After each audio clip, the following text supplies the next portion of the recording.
నంద్యాల జగజ్జనని నగర్లో సమస్యలు తిష్టవేయడంతో స్థానిక ప్రజలు తీవ్ర ఇబ్బందులను ఎదుర్కొంటున్నారు. నంద్యాల జగజ్జనని నగర్ నందు డ్రైనేజీ కాలువలు సరిగ్గా లేకపోవడంతో మురికి నీరు రోడ్లపై ప్రవహించడం వల్ల స్థానిక ప్రజలు తీవ్ర ఇబ్బందులను ఎదుర్కొంటున్నారు.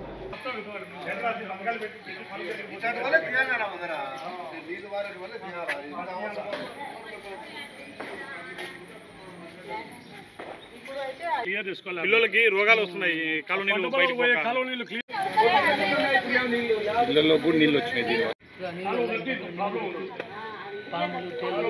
వర్షపు నీరు మురికి నీటితో కలిసి రోడ్లపై నిల్వ ఉండడం వల్ల మురికి నీరు కుంటలను తలపిస్తూ విషపురుగులకు దోమలకు నిలయంగా మారిందని ఆవేదన వ్యక్తం చేస్తున్నారు.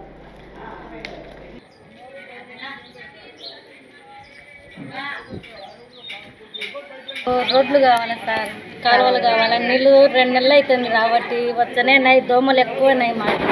అసలు నీళ్ళు అన్ని మోకాళ్ళతో దావలో నుండి అసలు అన్నావు కాలు దారి పడతామని భయం అవుతుంది సార్.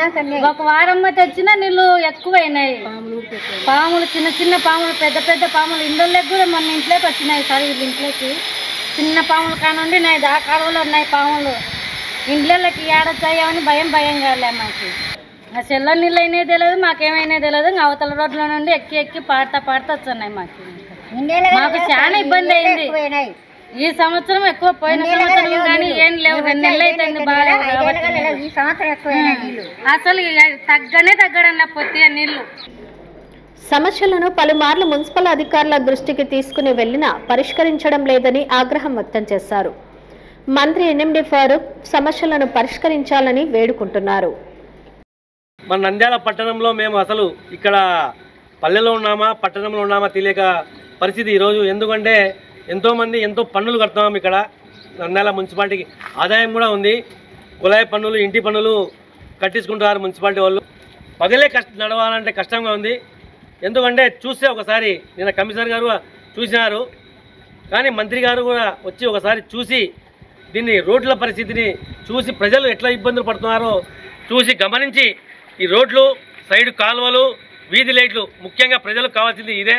కాబట్టి వెంటనే మంత్రి గారు పట్టించుకొని ఈ రోడ్ల పరిస్థితిని, సైడ్ కాలువలను, అలాగే ప్రజలకు ఏమేమి కావాలనో సకల సదుపాయాలు ఏర్పాటు చేసి ఇండ్లకు పన్నులు వేస్తే మున్సిపాలిటీ కూడా ఆదాయం వస్తుంది. హలో అండి, నేను మీకు Rakshitha. Please to subscribe Nandyal communications.